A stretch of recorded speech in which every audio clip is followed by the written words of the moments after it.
Hello, everybody, and welcome back to another episode of From BA to Broadway, your premier showbiz education podcast. You know who it is. It's me. It's Mr. Brennan, Stefanik, and I'm bringing you those general programming reminders. Folks, every Monday we are here with our main episodes, and every Friday we are here with our mini-series In the Spotlight. And wow, would you look at that? Today is indeed Friday. I am not alone. I could never do this alone. I am, of course, here with my partner in crime, our Broadway historian, Mr. Daniel J. Solly. Danny, what's going on? Hey. What's up? Not It's too me. much. Hello. It's me. When's that Adele musical coming? Oh, my God. How we all doing, everyone? How's everyone's ACs? How's everyone's body temps? We're going to leave a space here for them to answer. And then we go, wow. Me too. It's interactive. Yeah, it's like Dora. Danny, do you have any news before we talk about Do I the have show? any news? I don't know. Oh, Any anecdotes? God, you guys know it's post-Tonys. It's a bloodbath out there for new musicals. Yep. What do we have? Smash has closed or is closing. Yep. Boop is closing. Dead Outlaw. Dead Outlaw is closing. Floyd Collins was a limited run, but Floyd Collins closed, but that was always limited. I feel like there's another one. Real Women Have Curves. Real Women Have Curves has announced they're closing. Mm-hmm. It's tough out there. Yeah. It's tough out there for new shows. It so, you know, love and light to those, and then you and yours. Give some love to those celebrity-studded musicals. Yeah, I think Dorian Gray's in its last week, but I believe that was I think that was limited anyways. Limited anyway. So it's kind of, I mean, this happens every year. For sure. Every year after the Tonys, it's a bloodbath, Mhm. especially if your show didn't win. The Tonys really kind of determine, you know, who gets the sales boosts and Mhm. stuff. And that's on that. And that's on showbiz. Period. Wow. Yeah. So, Brennan, what show are we talking about today? Today we are talking about a show that is near and dear to my heart. It is the Fairly Odd Parents musical. No. I think there was a parody musical of that, if I remember correctly. There was. No, today the temperature has dropped. The hills are alive with the sound of music. No way. Yeah. I realized what? I only learned very recently that this is based on a true story, and by very recently I mean last week. What? They were shocked, as was I. Who's they? I learned this from my coworkers. We were Mhm. sitting in our office, me and my managers, and one of our employees is leaving to do a contract of A Sound of Music, and we were talking about it, and one of them was like, yeah, they have this like I don't know if it's like, what is it? Like an estate of some sort that you can visit that they used to live in when they fled to America or whatever. And I was like, wait, what? Why is it? Is this a real story? You're like, And oh, like a they theme were park? shocked. Are you kidding? It's history. It's the Von Trapp Family Singers. I just thought it was a very popular movie musical. Oh my God. Well, get ready for some history later I think today. I'm about to learn a lot. Wow, that's crazy. Oh, they're going to be thrilled when they find out this is happening. Have you seen the musical? I saw the musical movie for the first time last year. And it's really funny because my mom, when my brother-in-law came into the picture and was around, he had said that he had never seen The Sound of Music. And my mom was like, what is wrong with your parents? They never showed you The Sound of Music? What kind of upbringing did you have? And I stayed silent. And then like a couple years later, I was like, Mom, I've never seen The Sound of Music. And she was like, oh my God. She was like, what upbringing did you have? You can't tell anyone. Your mom's like, this will ruin my street cred. Literally. If anyone finds out that my son did not see The Sound of Music. Yeah, last year I finally saw it and I loved it. What a joy. I mean, yeah. Yeah. It's like, yeah, it's one of the greats. Anyone that's out there sleeping on The Sound of Music, anyone that's never heard of it, let me tell you, boy, is it good. I never thought I'd meet someone who's, you know what? I guess in my defense, you probably never thought you'd meet someone who was sleeping on Star Wars. And you know what? That's so fair. And also, guys, we finished our project. We did. All 9 films. We finished the Skywalker saga last night. All 9. Yep. I get it now. I'm part of culture. There we go. Pop culture. Who is she? I know her. Besties. Next, we're going to do Jurassic Park. Amazing. Because I've never seen any of those either. Mm-hmm.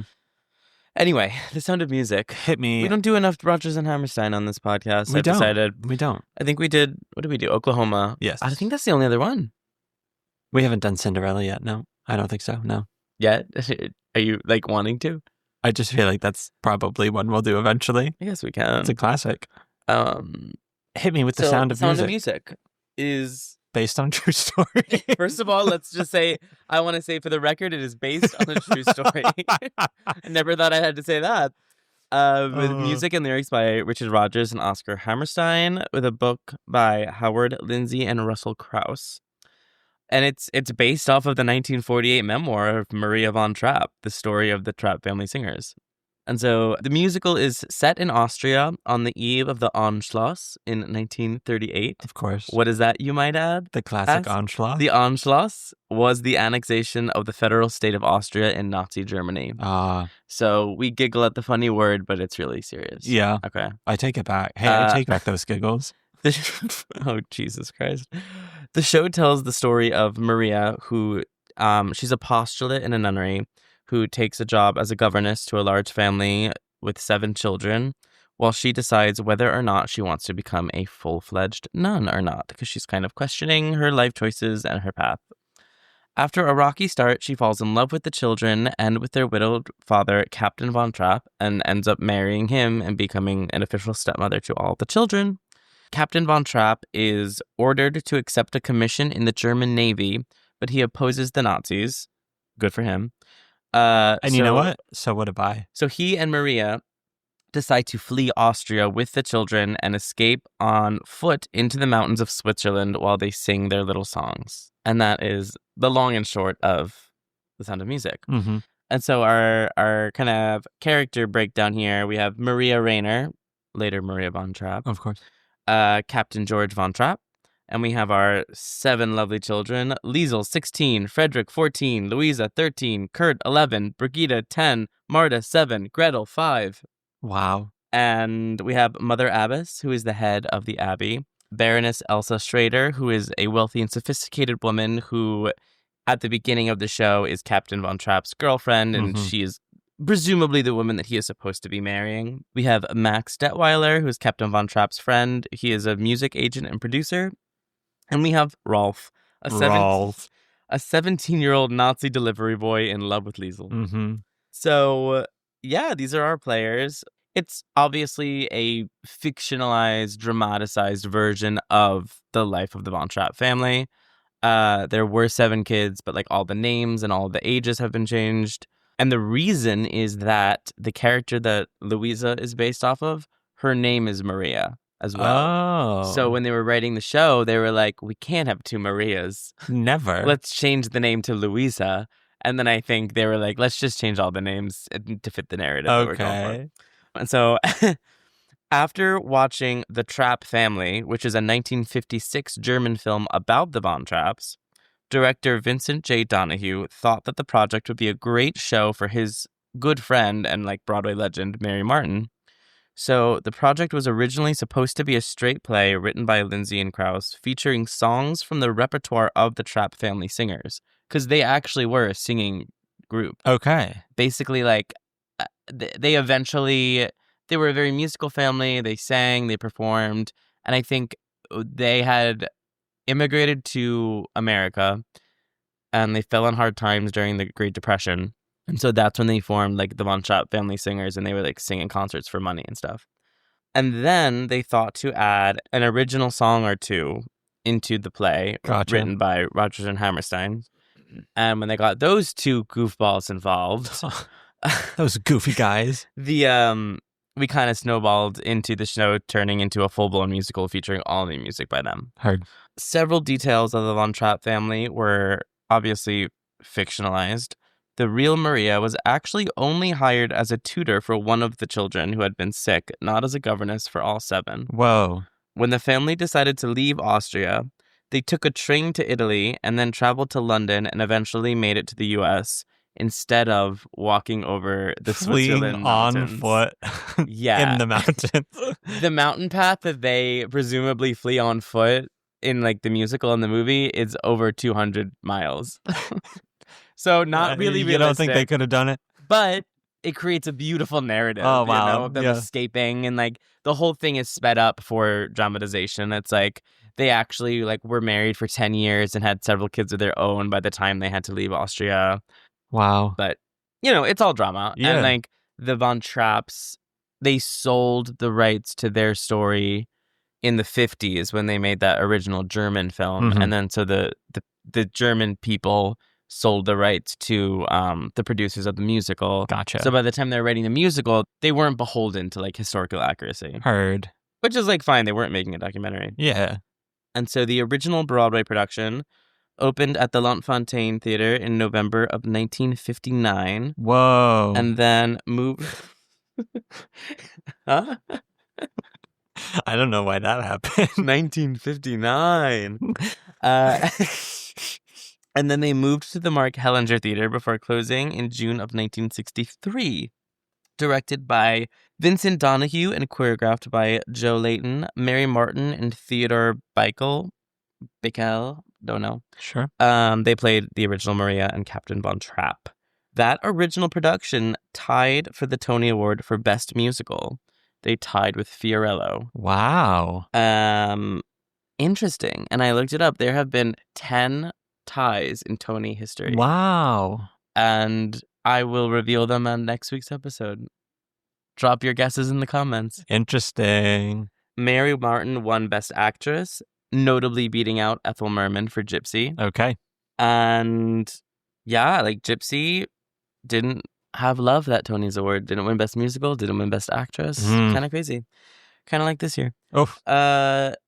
John Voight made his Broadway debut as a replacement for Rolf in this production. I don't know who that is. He's like a very famous like film, like Academy Award-winning like film actor who I was just shocked to be like, you were in the original production of The Sound of Music. Heard. Kind of random. And so we actually got several. So that was like the Broadway production was in the 1960s. And then we got several like West End London productions. And then we didn't get a Broadway revival until 1998. Wow. Kind of random. That's a long time. Because it's The Sound of Music is kind of everywhere. It's like every maybe this is why, but like every high school does it. There's tours constantly. It's produced, you know, regionally it's done all the time. Yep. So I kind of was like, I feel like I knew about the 98 revival, but I was like, oh, there's probably like 3 random ones that no one knows about. Totally. No one. 30 years. Crazy. 30 years in New York without The Sound of Music. What are we doing? I don't know. So we had It was really quiet. What? I said it was really quiet. Talking only. Not a sound. No music. So we got our first Broadway revival in 1998, directed by Susan H. Schulman. And this production starred the late, great Rebecca Luker as Maria and Michael Seabury as Captain Von Trapp. A young Laura Benanti made her Broadway debut, as she originally was Rebecca Luker's understudy and then went on to play Maria full-time when Rebecca Luker left the show. Fun fact, Laura Benanti was like 17 when she did it. Crazy. She said that she was like completely new, like so young, and she was like, I didn't know anything, didn't know what I was doing, so I wanted to go to this audition for The Sound of Music on Broadway, and I figured that like you should just wear your fanciest clothes to an audition like this. So she wore her prom dress. Oh my God. That's mortifying. Mortifying. So she wore her prom dress. Wow. And I think they originally they kept calling her back for Liesl, but she was like 17 or 18 at the time. And they were like, you just look too old, but you're like, we love you and you're so good. So then they're like, okay, we're going to make you a nun and you can understudy Maria. And then when Rebecca Luker left, I feel like 18 feels like an acceptable age for someone playing a 16-year-old. Yeah, but I also think Laura Benanti is a very old soul. Understood. I think she reads old. At the time, she probably, I mean, considering she was playing Maria, she probably read much older. So I wonder how old the person playing Liesl was to then have a 17-year-old play Maria. She played Maria opposite Richard Chamberlain playing Captain Von Trapp, and he was like 50. Oh my God. So, Oh, that is the Laura Benanti story. interesting. She's had a crazy Broadway track record. Oh yeah. Because she just was so young when she started, and she's worked so consistently. She's like, for how old she is, she's been around for so long. Totally. And she's going to the Scotland Fringe Festival this summer with her like one-woman show. Oh my God. Just like a one-woman comedy show. We gotta go, man. We're not endorsed by her in any way, but come on the pod, Laura Benanti. Oh my God, yeah. Let's talk about Sound of Music. Would love to. And this production opened in 1998 and it closed in 1999, so it didn't last very long. And then in 2013, we got The Sound of Music Live. We sure did. I'm surprised you didn't watch that. I guess you weren't a theater kid at the time. Yeah, I watched, I think, the opening number. Mm-hmm. It was Kelly Pickler? Nope. No, I don't know who that is. Who's Kelly Pickler? I don't know why I said Kelly. She's from the American Idol, right? Yeah, She's from the American Idol, Was right? it Carrie Underwood? It was. Yeah, I don't know why I went to Kelly Pickler first. Maybe they were on the same season. I don't know. She didn't win, right, Kelly Pickler? No, she didn't. She was like a Miss Congeniality, kind of. Okay. So Sound of Music Live. Yeah. It was kind of, I think it was the first of those like NBC live musicals, if I remember correctly. It might have been. I think it was the first one in 2013. And this one, obviously, as you said, featured Carrie Underwood as Carrie Underwood as Maria, friend of both, Nicole Scherzinger and Donald Trump. For real?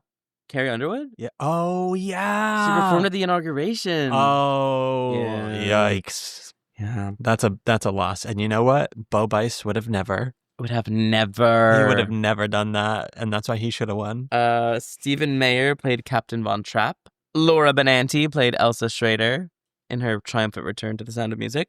Christian Borle played Max, and Audra McDonald played Mother Abbess. Yeah, like that Sound of Music Live, very unforgettable. Carrie Underwood, good singer, obviously, great voice, but worst actor you've ever seen.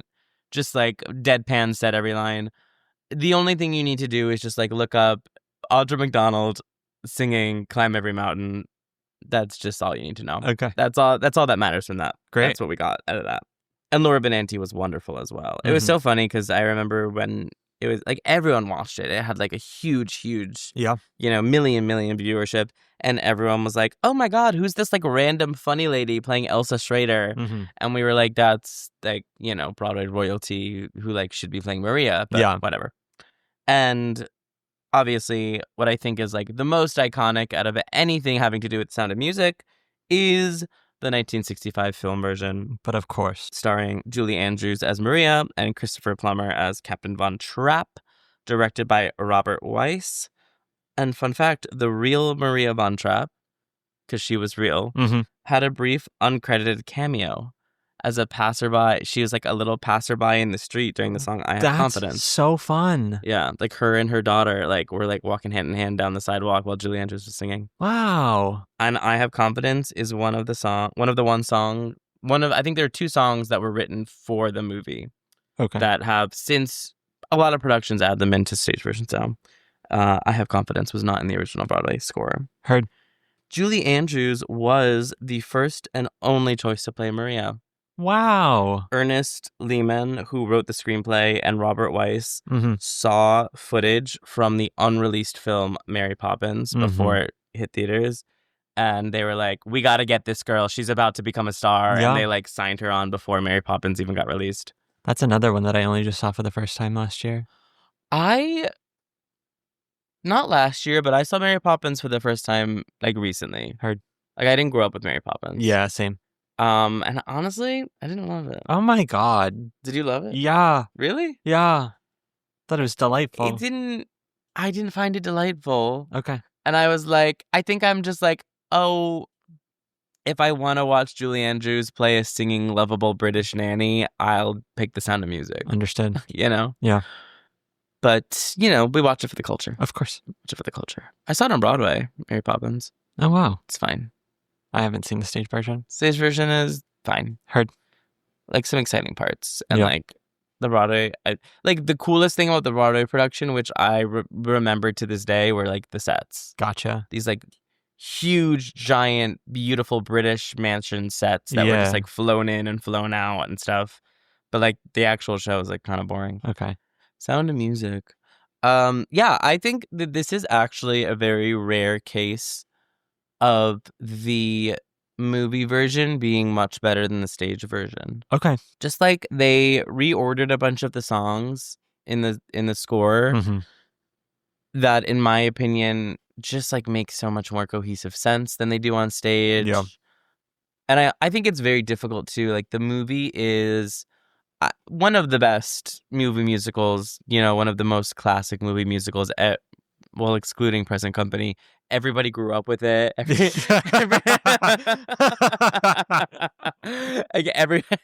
Everybody like knows it so well. I remember when they did Sound of Music live, they did the stage version and not the movie version, and everyone was like, "What the hell is this?" Yeah. Like, you know, the order, like it's like the Lonely Goatherd song is the song that she sings with the kids when they're afraid of the storm. And My Favorite Things is a song that she sings with Mother Abbess in like the nunnery. Okay. It's like it's a little reordered and different. What's kind of fun is that like the Baroness and Max are actual characters in the stage version. Okay. In the movie, they're like glorified extras. Of course. they're like you're not going to do anything. So there's like a lot of differences, but I think the movie just is better. Yeah. I think it's better. And I think certain stage productions actually it's that kind of show where I think certain licensing veers a little closer to the movie than like the original libretto. Heard. And wonderful movie. Yeah. Wonderful. It's so good. I want to watch it again. Those hills, alive. Those cunty nuns, amazing. like there's nothing more iconic than having a group of nuns sing a song shit-talking their younger coworker. Like, how amazing. We've all been there. We sure have. How do you solve a problem with insert terrible coworker? You know, like, incredible. Oh, my God. It's so good. Wow. And I'm glad that you watched it. Me too. And you've never seen a stage production either. No. Wow. I have not many. I think I saw 1 or 2 stage productions of it. And another thing, we are rumored to be getting a Lincoln Center production starring Rachel Zegler. Interesting.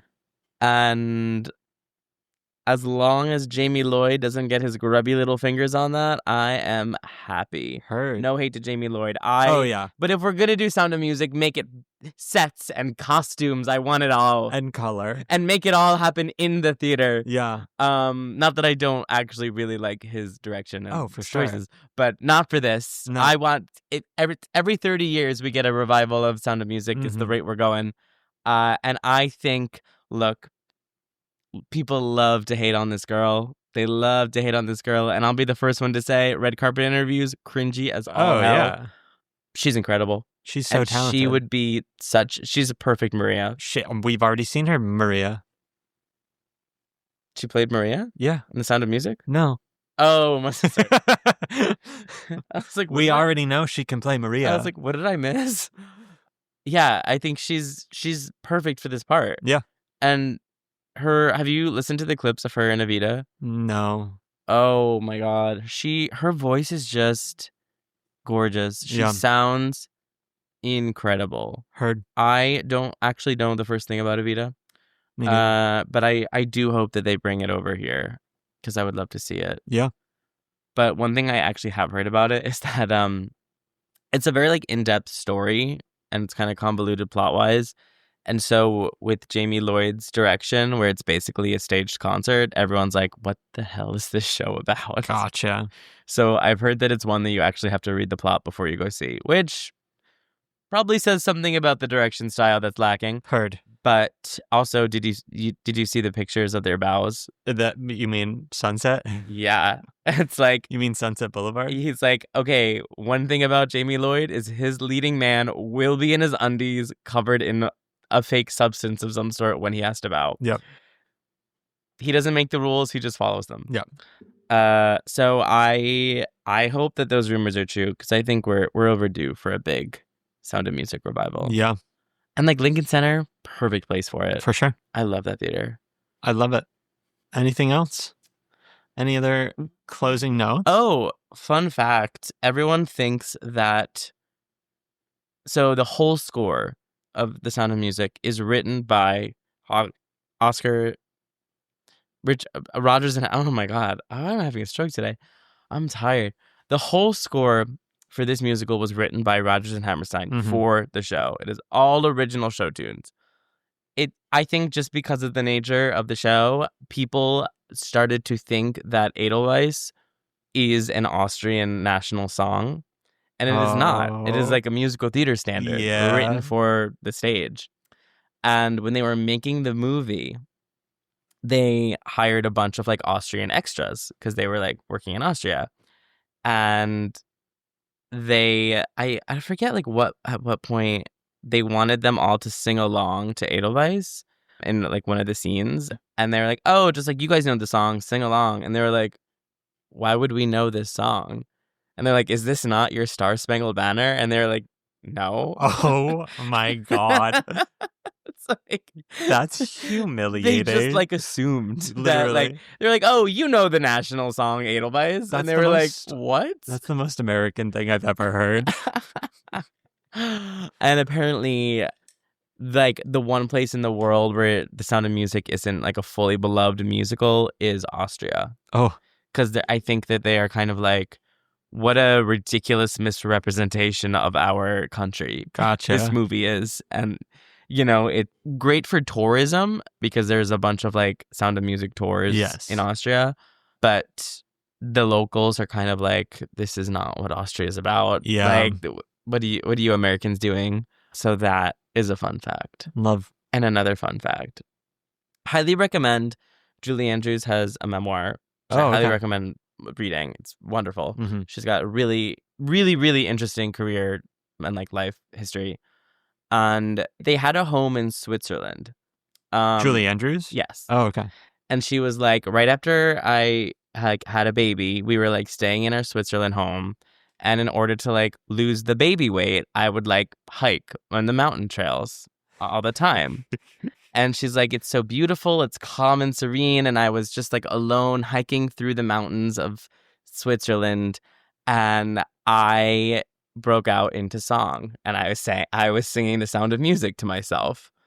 And I happened upon a whole tour group. That's crazy. It's like, so imagine you are like in a tour group hiking trails in the mountains of Switzerland. And Julie Andrews herself comes waltzing down the trail singing The Sound of Music. That's such a crazy. once in a lifetime opportunity that like probably 7 people have. They're like, wow, she really won't let this go. I know. She's like, they probably think I just live in the woods waiting for people to happen upon so I can sing to them. That's awesome. What a delightful story. I love that story. Wow. Okay, folks, that is The Sound of Music, based on a true story. Yes, based on history. If there is any other certain shows you want to hear us talk about, you can let us know by finding us over on the Patreon. Bow. That is patreon.com/BA to Broadway. All of our principal tier Patreon members get to choose the shows we talk about, so get on over there and let us know.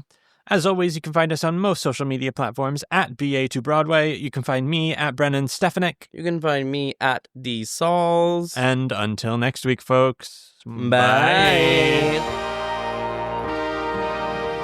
From BA to Broadway is created, produced, and edited by Brennan Stefanik, music by Dylan Kaufman, and cover art by Jordan Vongsithi.